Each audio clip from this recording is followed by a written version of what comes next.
ได้ยังกินข้าวแรงเห็นยังกินมีกับผักบงกินมีกับผักบงกินแล้ว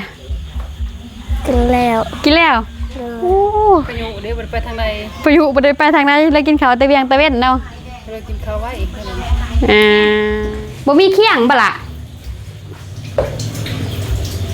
น้องเปิดดักไฟโจกำลังเห็นได้นี่ขี้ไฟนี่บริสุทธิ์เงินหมดแล้วคักบัดนี้พี่ได้เว้ยเป็นระบบระเบียบมองล่างถ้วยน้องเพิ่นล่างถ้วยมีฟุยมีกระฟุยน้อยอีกเนาะงามไทยลาจัดแจงนี่น้องเองบ่เฮ็ดโดยแม่เฮ็ดของกินร้าน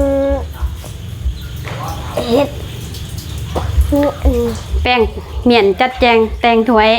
โดยป้าโตพี่ดอกเอ้ยเรียนไว้เป็นสังเลยพูงามป้าหนองจันทนายังคือใหญ่คือเหย้าแท้นี่โมหัวมะเขือเจ้าเมื่อคืออันเลยหย่อนอยากกินข้าวโพดแก่พี่ดอกเอ้ยอีกตอนนั้นก็เจ้าอีดเลยโบได้ตัวนี้ตัวนี้คืออยู่เนาะคือใหญ่ตอนนั้นก็เจ้าอีดบุปลามื้อนี้พี่น้องเอ้ยบุปลาเจ้าอีแล่นี่ก็ได้มันยังบ่ทันเป็นผักได้ล่ะเอ้ยเจ้าเบิดคืออันอยากกินแห้งโดนแล้วบ่ได้กินโดนแล้วบ่ได้กินอยากกินได้กินมีแต่ของแม่ปลูกบ่เคยซื้อบ่เคยซื้อจักเทื่อโดยปลูกเองหาเอาแนวนำข้าวหาคอเด้ต้องย่างเปียกอาหารทางน้องเพิ่นสิเด้อแต่ว่ามียังใหญ่มากมื้อนี้ก็ได้ขอบคุณเด้อทางผู้ใหญ่ใจบุญที่เสือเรือล้านและทางพระอาจารย์ไพฑูรย์ก็ให้อยู่ดีมีแห้งความเจ็บจะสุดใดความพยาสุมีปรารถนาสิ่งใดค่อยใดตามสิ่งปรารถนาและทาง FC ที่ให้กำลังใจหวานซึ้งก็ให้อยู่ดีมีแห้งและทางนาเบาเตียงก็ให้อยู่ดีมีแห้งเมื่อทุกข์สุขเด้อทางโนนาสาธุ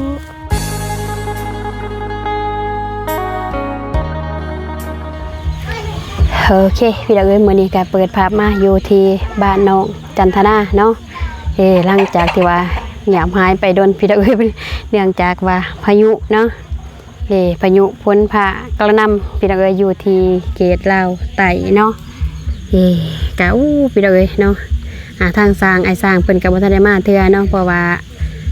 พ้นนี่แหละพี่ดาวเอ้ยสิถอกสิเทก็ยากเนาะทางไอ้สร้างเพิ่นก็เลยบ่ได้ทันได้เข้ามาเห็นแต่ว่าเพิ่นมาแป้งไฟบ่แบ่งไฟทางบ้านน้องพินแน่แล้วก็ทางบ้านน้องจันทนาต่อกันพี่ดาวเอ้ยเนาะ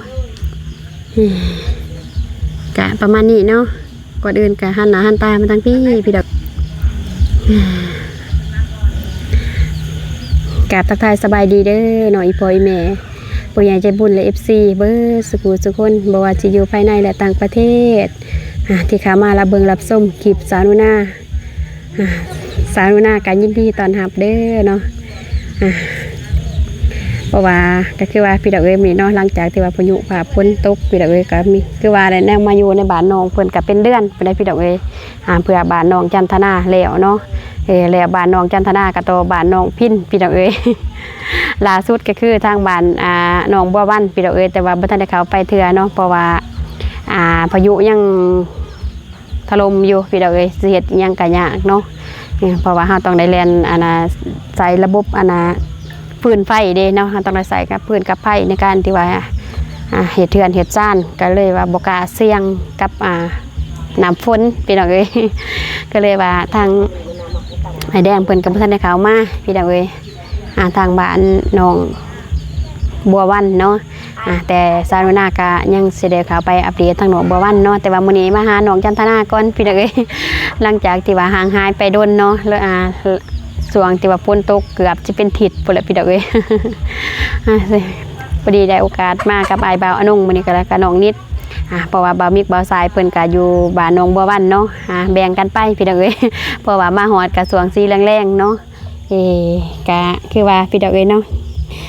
ช่วงนี้ก็ไปนำสภาพพ้นผ่าอากาศพี่ดอกเอ้ย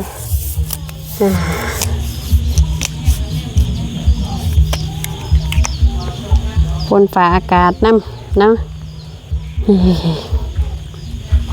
โอ้ถ้าถกถ้าเทนี่ขากรถได้นี่เนาะเส้นทางพี่ดอกเอ้ย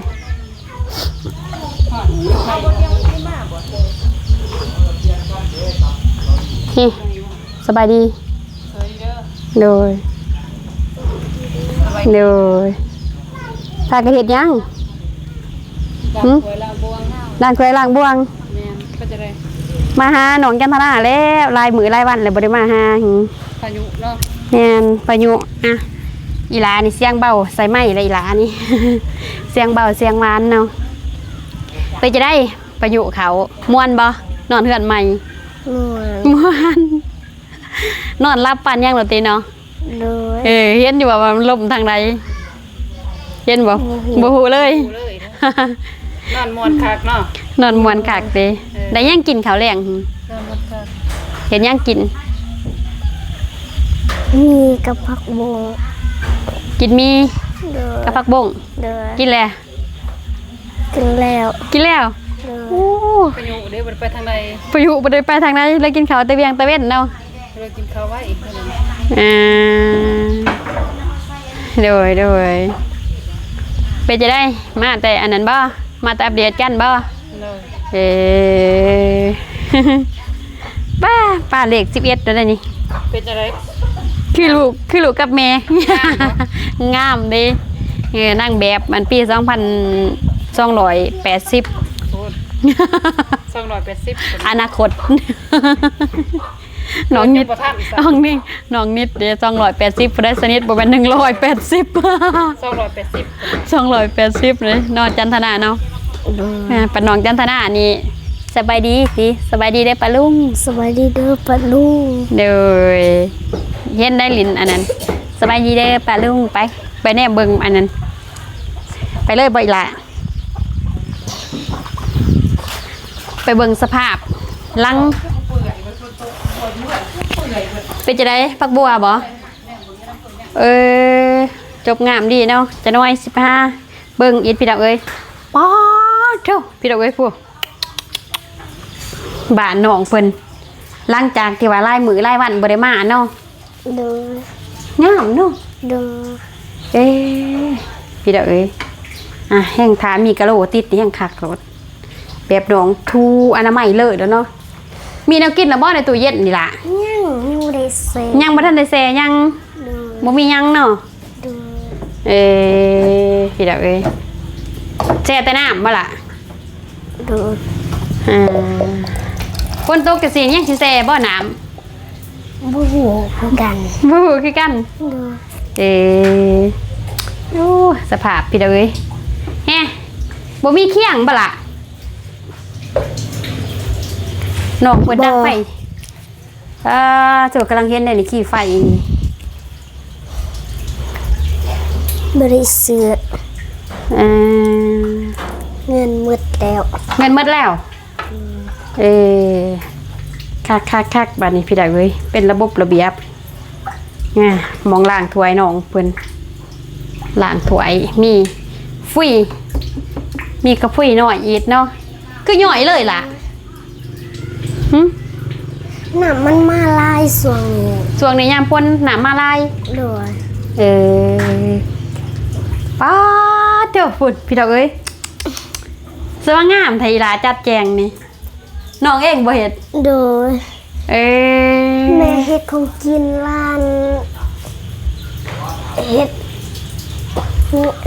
แป้งเมียนจัดแจงแตงถ้วยป้าโตพี่ดอกเอ้ยเรียนไว้เป็นสังเลยพูงามกระโปดอยู่ส่วนบ่ฮะ นั่งถอยเก็บมัน น้องทอยเก็บ เด้อมันทันบ่ได้อันนะมันบ่ได้อัน มันบ่ทันได้แก่สามหน่อ โดย พี่ บ ด อ อก ก จะ เอ้ย กิน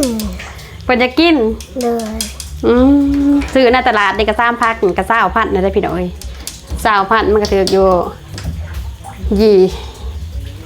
20 บาทบ่กว่าได้เนาะ40 บาท นางพลอยบอกว่าอยากกินกระโพดได้บ่เคยกิน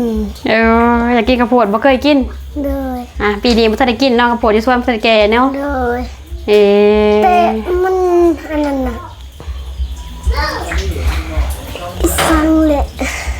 มันเป็นจะได้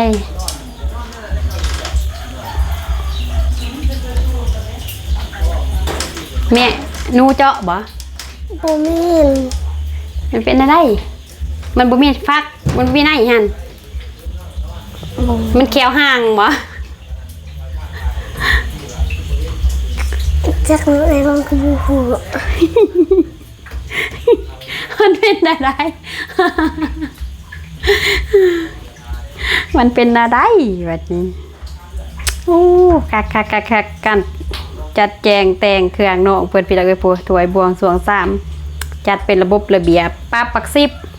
เดี๋ยวนี้เลิศมันเป็นนี่คักเลิศเห็นบ่อาจารย์ประเทศนี่ก็โอ้เนาะร้านจันทนาประทับใจแห้ง ประทับใจแห้งเด้เนาะที่ว่าเห็นน้องเพิ่นจัดแจงแต่งไว้เป็นระบบระเบียบดีจังซี่เกียงมินลินบาดนี้พี่ดาวเอ้ยกับบ่ตี้แหละแต่ก่อนก็เฮือนครัวเฮือนซ่านน้องเพิ่นก็บ่ทันได้แล้วสมบูรณ์สิจัดสิแจงสิแต่งป้าไหวมันก็ยากพี่น้องเอ้ยเพราะว่าบ่ทันได้แล่นฟืนแล่นไฟเด้คือเดี๋ยวนี้ก็ระบบฟืนระบบไฟน้องเพิ่นแล่นเรียบร้อยมื้อนี้บ่อยสร้างเพิ่นมาอันไหนให้ โดย สร้างไฟเฮ็ดแล่นให้บ่ โดย กำลังไต่บ่ โดย มาบ่ทันพี่น้องเอ้ยตอนที่ว่าไอ้สร้างเพิ่น ไป ไต่จักวันเลย ส่ง สอง โดย เป็นจะได้ หมู่ว่ะบ่าวว่ะ บ่แม่น ผู้บ่าวข้างบ้าน อ้ายบ่หมู่คู่เฮียนรุ่นเฮียนทองเดียวบ่ บ่ บ่เป็นรุ่นอ้ายบ่ โดย โอ้สบายดีเด้อโดยมาเบิ่งเฮือนผู้แสผู้สาวบ่ รุ่นอ้ายเฮียนรุ่นอ้ายน้องเพิ่นก็เคินแล้วรุ่นอ้ายมาเบิ่งรุ่นน้องเนาะ พอได้หยอกเนาะพี่ดาวเอ้ยสภาพหลังที่ว่าฝ่าฝนตกแม่น้องไปไส ลูกคุณ โอ้ยกันไม่เท่าบ่ โดย ลงระบ่ดำหน้าน้องพินยังติ หยัง ได้ไปจอเบิ่งระบ่กะเปิดบ่ได้ไป บ่ ข้าวน้ำกระนึงเรียบร้อยพี่ดอกเอ้ยมาเพื่อนสานบานซองน้องเพิ่นคักน้องจันทนาไปเบิ่งส่วนกระโพดเบิ่งไปเบิ่งน้องบองน้องถ้อยเห็นว่าติสิเฮ็ดแบบคือหยังบ่เมฆก็บ่เจ็บเนาะไปดึงเอากระโพดมันต้มเรียบร้อยนะ ไป เป็นวัดนำพี่ดอกเอ้ยเป็นวัดเป็นไอ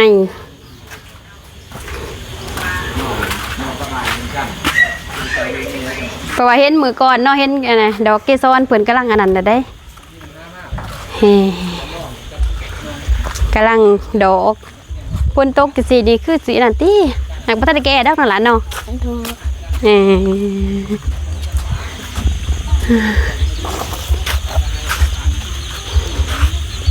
เอาโอ้พี่ดอกเอ้ยส่วนสาลีสาลอยน้องจันทนามองนี้บ่แต่ว่าน้องถอยฮักกัน โดย อีกกอีหยังอันนี้ล่ะ มักจอง มักจ้องแล้วแต่ไส บ่ฮู้ มักจ้องของแท้แล้วนี่เนาะว้าทุ ส่วนอันน่ะล่างบ้านเลยพี่ดอกเอ้ยโอ้ทีมงาน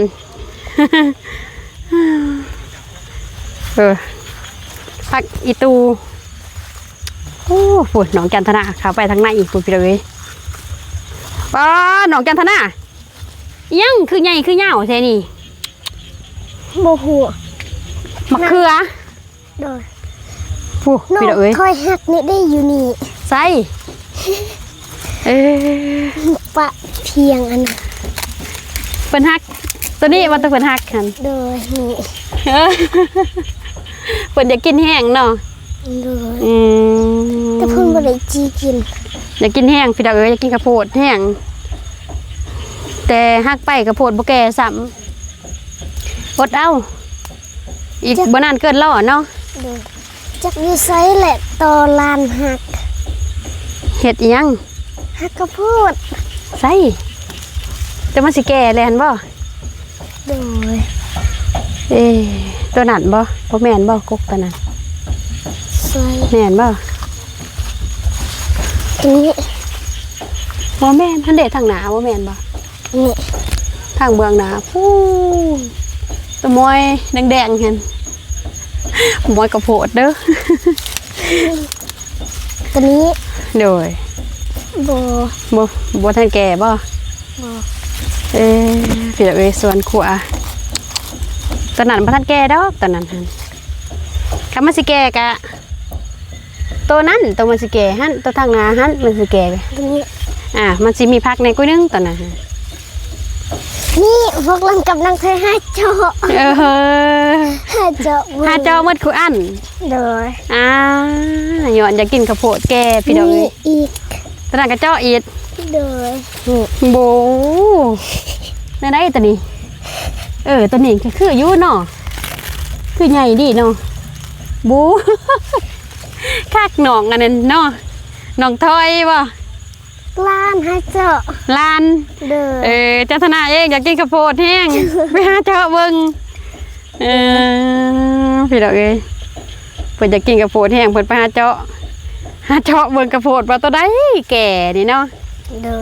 ใจจดใจจ่ออยากกินแห้งนี่เราพี่ดอกเอ้ยต้นน้องพอเด้เนาะซาดูหน้ากะเฮ็ดจะได้บัดนี้บ่มีเงินสิซื้อให้น้องนี่บัดนี้ ไปหับจากดำหน้าก็แล้วมื้อหนึงเนาะ โดย หับจากดำหน้าเลยจ้ะ อีลีตะล้านหาเจาะ อันนี้ต้นง่าแต่วันนี้นั่นล่ะ โดย พี่ดอกเอ้ยเพิ่นกกง่า มีอีกล้านเจาะ อยู่ห่างกระเจาะอีด บูปลาอันนั้นกระโพดหนองจันทนาอะไรมื้อนี้พี่ดอกเอ้ยโหหาเลาะเจาะเบิดคืออันได้เนาะอยากกินแห้งบ่ โดย เฮ็ดจะได้ล่ะบัดนี้ ทางพุ่นก็มี ทางหันก็มีบ่ ตอนน้อย หันกระเจาะอีด โดยบางยาพุ่น ทางนั้นกระเจาะอีด โดย เจาะ หมดกิน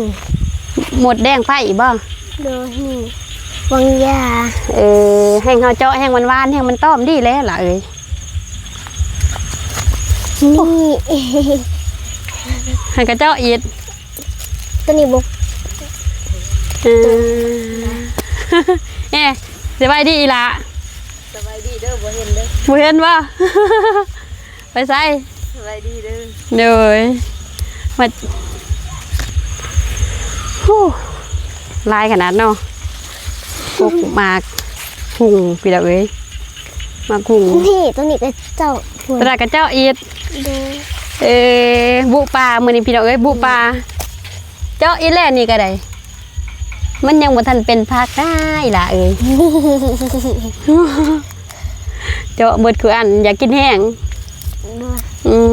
โดยแล้วบ่ได้กิน รสแล้วบ่ได้กินอยากกิน โดยได้กินมีแต่ของแม่ปลูกบ่เคยซื้อ บ่เคยซื้อจักเทื่อ โดยปลูกเอง หาเอาแนวนำเขาหาคอ โดยกะเบิ่ง นี่อีก ตลาดกระเจ้าอีด โดย บ่ ควบอยากกินแห้งพี่น้องเอ้ยน้องจันทนาเฮ็ดจะได้บัดนี้เนาะ โดย ว่าแต่ว่าจะได้ม้อยเพิ่นยุบ เพิ่นกะ หาเจาะเบิดขู่อันวันนี้ เฮ็ดจะได้วันนี้โอ้ปวดมะเขือ มะเขือเหนียวแม่บ่เก็บ เปิดใบแนวบ่ เด้อมีแต่มะเขือโต ปวดพี่ดอกเลย เป็น ตุน เรื่องกูบ่ฮู้ มันเป็นอะไร ตัวใหญ่ มะเขือเพาะตัวใหญ่หั่น โดย เออ ร้านมากินมะเขือทหารร้านมากินเฮาตั้ม เอาแซ่บบ่หาตำ เด้อต้มแล้วต้มกะอันนั้น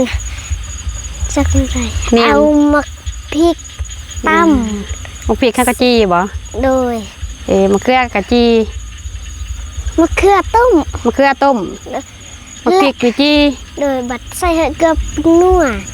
เอามะเขือตั้ม โอ้ตำมะเขือพี่ดอกเอ้ยน้องจันทนาเพื่อต้มแล้วก็จีมะพริกกระตั้มใส่เกลือเป็นนัวผักหอมเดี๋ยวบ่ได้ใส่บ่ บ่ บ่ได้ใส่ บ่ โอ้ที่ว่าเพิ่นว่าเอาได้จังซี่นี่เพิ่นเองได้เฮ็ดแล้วนี่พี่ดอกเอ้ยเพิ่นได้เคยเห็นแม่เฮ็ดนี่เนาะ โดย น้องเองนี่ได้ตำมะเขือเองจักเทื่อเลย หึ ได้เนียนเองตำเองจักเทื่อเลยมะเขือนี่บ่ทันได้ตำบ่มีแต่แม่น้องบ่ตำน้องเองตำ3เทื่อแล้ว โดย โอ้มือหนานี่จะได้ตั้งมือไอ้กินแล้วมือหนานี่ เนาะ โดยมันแซ่บ มันบ่แซ่บ โดย ก็จะได้จะมันบ่แซ่บ แบบเกลือเป็นนัวมันบ่อันนั้น เปลี่ยนเป็นนัวมันบ่เข้ากัน โดย น้องซิมเบิ่งมันบ่แซ่บน้องก็เติมใส่อีก ร้านบ่ได้ซิมตำเลย ตำเลย ใส่เกลือเป็นนัวไม่แต่หน่อยหนึง คันใส่ลายลันยันมันอันนั้น อย่ามันเข้ม โดย พี่น้องเอ้ยปุ่นมักพริกน้องเพิ่นก็กำลังให้หมากพี่น้องเอ้ยพวก ช่วงนี้บ่เคยหาเก็บหอย บ่ได้ไปบ่ บ่ช่วงนั้นพวกร้านมาคักเก็บหอยหาเก็บ แล้วหาเก็บมาต้มเฮ็ดแจ่วกิน แซ่บบ่ เลย พอได้กินเนาะ ตอนพวกหน้าเบาเตียงบ่ทันได้มา ที่ว่ากินแต่ห้อย เลย ปลา หาหน่อไม้อีก หาหน่อไม้อีก เลย กะคักแล้วใส่ชีวิตแบบ หาเก็หอยทางนา ข้างหน้านี่ เลย มันบ่ล่มบ่ล่ะทางนี้ บ่ บ่ล่มบ่โอ้แท้นั้นคือสิแม่นเขียดลงเนาะเสียงหองเลยอยู่พี่ดอกเลย แต่ว่าเฮาไปเยี่ยงหั้นบ่เห็น บ่เห็นบ่ เลย น้องก็ได้ไปยะเยื่องอยู่บ่ ไปเยี่ยง ไปเยื่อง เลย เยื่องหักบ่เห็นเนาะมันหกบ่จักล่ะ มันหก มันหก พวกรันไปเยี่ยงบัดพวกรันบ่ได้พวกรันก็เมื่อ คืนนี้ก็ได้ไปบ่ บ่ บ่คิดว่าฝนตกพายุเขาพวกน้องก็สิพากันไปบ่ได้ไปเนาะ ไปดู พี่ดอกปวดเนาะมะเขือสะอ่อนแต่มะเขือนี่แหละนั่นล่ะเนาะ ดู ไปอยู่ทางนอกย่านยุ่งล่ะเบิ่งกระโพดน้องเพิ่นคิดว่ามันแก่พี่ดอกสุดท้ายบ่ทันได้แก่แต่ว่าน้องเพิ่นอยากกระโพดแห้งก็เลยว่าพากันไปหาเจาะเบิ่งแต่ได้ที่ว่ามันเป็นหน่วย หอมผักทหาร ผักอีหยังผักอีตู่ ดู ผักอีตู่หรือว่าผักนางตู่เนาะ ดู โอ้พี่ดอกคักปวดหมู่บ้านหมู่เพื่อนน้องจันทนาเปิดมื้อนี้คือว่าพี่ดอกฝาลังพ้นย่อมสวยงามเสมอเนาะน้องจันทนาเนาะ ดู บ่คิดบ่ฟันเลยนั่นล่ะเนาะ ดู มื้อก่อนลังนี้พี่ดอกค่ะที่ว่าสาวหนูนามามื้อแรกก็คือบ้านน้องเพิ่นลังนี้พี่ดอกแต่ว่ามาตอนนี้ปาเทครบจบในหมองเดียวเลย ครบจบในหมองเดียวเลยพี่ดอกทั้งห้องน้ำเรือนครัวที่นอนเรือนเล็กเรือนใหญ่ครบหมดเนาะมื้อนี้ก็ดีใจนำน้องเพิ่นนำพี่ดอกมื้อนี้ก็บ่คิดบ่ฝันว่าสิได้สำเร็จประมาณนี้เนาะ โดย รอทาแต่ว่าไอ้สร้างเพิ่นสิเทพื้นให้แล้วเนาะ โดย เพราะว่าเพิ่นก็ยังยุ่งบ่ แต่เป็นคำนี่ยุ่งแล้วพี่น้องเอ้ยยุ่งหลายขนาดได้แถวนี้เพราะว่ามันเป็นพื้นที่ป่าเด้ป่ากับที่แต่บนนั้นป่าหมูพี่น้องเอ้ยอันนั้นบ่แม่นตะเว้นได้พี่น้องแต่ว่ามันเป็นท้องฟ้าที่ว่าแต่ถ้าตะเว้นตกนี่ทางบ้านซาวลูน่าแต่ว่าบ้านน้องจันทนาเบื้องนี้เนาะ โดย เฮ้แต่อันนี้มันเป็นแบบก้อนเมฆที่ว่าเพิ่นอิหยังแหละแซงแปลกปรากฏการณ์แปลกประหลาด ตะเวนออกตะเวนตกทางเบื้องตะเวนออกวะ โดยก็ ตอนนั้นพวกร้านเห็นแบบมันเป็นสัง เป็นจะได้ เป็นหูปะ แบบมันเป็นรูปคือคันได้ โอ้อยู่ทองผ้านี่บ่ โดย เอแต่มื้อนี้เห็นเป็นจังสีเนาะ โดย อืม อยู่หันพวกร้านเห็น อยู่ทางนี้นี่ เพื่อนพวกนาสาว เป็นอะไรเพราะว่ามันปรากฏการณ์ภัยธรรมศาสตร์เนาะ โดย กะบ่มีหยังล่วงร้ายมื้อนี้เอ้ยมาเยี่ยมยามถามข่าวเด้อ โดย ไปเอาของขวัญอยู่รถกะบ่มีหยังล่วงร้ายดอกพี่ดอกเอ้ยเอาของฝากของตอนให้ทางน้องจันทนาเพิ่นเพราะว่าอยู่ข้างในผู้ใด หมายจะมาแอวลอยเลยแอวลอยเลยแล้วได้เป็นผู้สาวกับไฟลอยแล้วได้นี่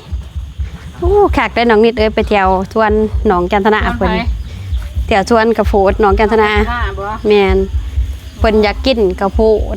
ตัดจิตเด้อพี่น้อง โดย อยากกินกระโปด น้องจันทนาแต่ว่ากระโพดบ่แก่น้องเพิ่นไปหาบิเบิดเพิ่นให้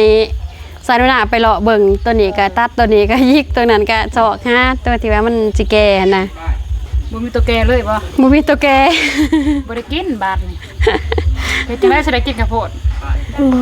ฮะ บู บ่ฮู้ โอ้โห ขายมันแก่ก่อนจึงได้กิน ถ้ามันแก่ก่อนจะได้กินรอทานแล้วเนาะ โดย เดี๋ยวนี้เขาก็บ่มีขายเด้กระโปด คันเอื้อยถึกเลขนี่ซื้อแล้วนะ ว่าถึกเลขนะ ถึกเลขบ่มีเงินเด้ มาจะถึกเลขนะมื้อหน้าสิไปหารับจ้างรับหน้าพุ่นแหละ โดย ไปซื้อมากระโปดมากินซุ่มกัน อืม ถ้าได้ไปรับจ้างรับหน้าพุ่นใด โดย ถ้าบ่ได้ไปรับจ้างรับหน้าเขาก็บ่ได้กินกระโปดเด้อเหรอ เพราะว่าถ้ากระโปดเข้าค่ายแถวตรงตลาดกระโปดสีเหลืองๆก็ ปวด ทรง หวาน กระโปดหวานหั่นก็ทรงผักซาว แม่น ผักใหญ่ด้านตัวผักหน่อยก็4ผักซาว แม่นปักไงก็สำนันแหละ โดยไปแปลของควัน บ้านเฮาก็ซ้ำบ้านเฮานี่แหละ โดย คือสิเก็ตไงเนาะคน ใหญ่คักใหญ่แน่สนิทเด้อจะแนมบ่เห็น น้องจันทนาเนาะพูดแล้วอยู่ถึงกระบะพูดแล้วบ่ได้ ขึ้นได้บ่นะขึ้นทางถ่ายรถได้บ่พูดดิเรางงอยู่หันแล้ว พี่ดอกเอ้ยมาเอาของเล็กๆน้อยๆมาให้น้องเพิ่นปีนขึ้นเอาเองเราได้นี่ ใส่ตรงย่างก็ได้ล่ะยัง เพราะว่าฝนตก เปีย แม่นฝนตกเด้ตรงย่างเปียกอาหารทางน้องเพิ่นพี่ดอกเอ้ยแต่ว่าไม่ยังไงมามื้อนี้ก็ได้ ดู บ่ได้ลงตลาดเนี่ยเพราะว่าบ้านใกล้ตลาดเปล่าเนี่ยมาคำเนี่ยมื้อนี้บ่ได้ปั่นกันกินกับน้องเด้อ ดู มื้อนี้บ่ได้กินกับโพดกินดีโดไปก่อน ถ้ามื้อหน้ามีเงินถือเลขหรือว่าไปหับจ้างจังกินกระโพดสาลีเนาะ ดูขอบใจเด้อ โดยขอบใจคือกันมาหาน้องเลยเอ้ยก็บ่มีหยังมาฝากมาตอนพอดีมื้อนี้ไป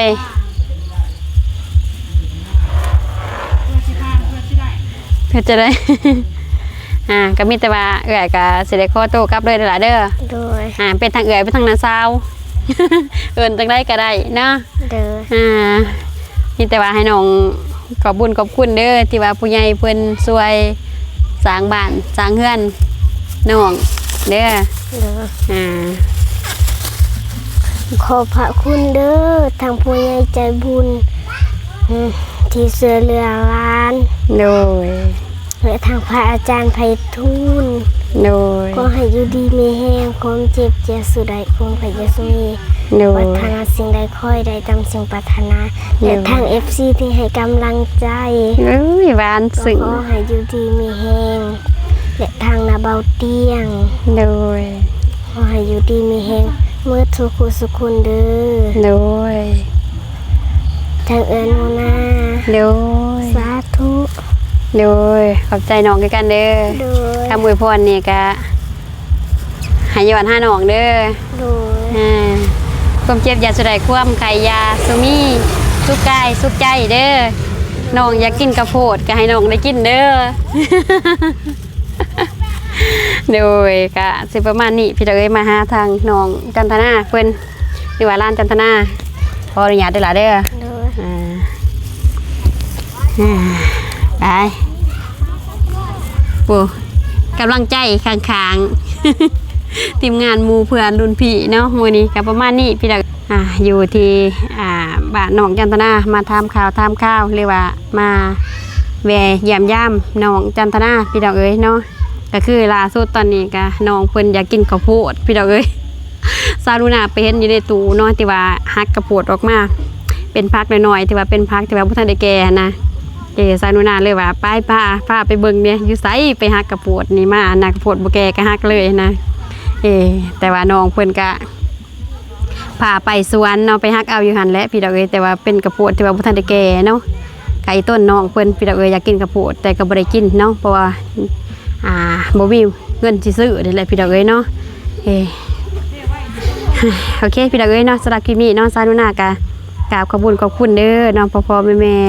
ผู้ใหญ่ FC เบอร์สุคนที่เข้ามาสนับสนุนซานุนากดเลิฟกดไลค์เบิ่งคลิปซานุนาบ่ขามโฆษณาเนาะซานุนาก็ขออวยใส่ให้พรให้เบอร์สุคนจงมีแต่ความสุขกายสุขใจการเงินการงานก็ขอให้เฮงๆปังๆสาธุโอเคสำหรับคลิปนี้เนาะซานุนากะสิได้จบคลิปไปเพียงส่ำนี้พบพอกันคลิปต่อไปพี่ดอกเอ้ยสำหรับคลิปนี้สานุนาขอกล่าวคำว่าสบายดีบ๊ายบาย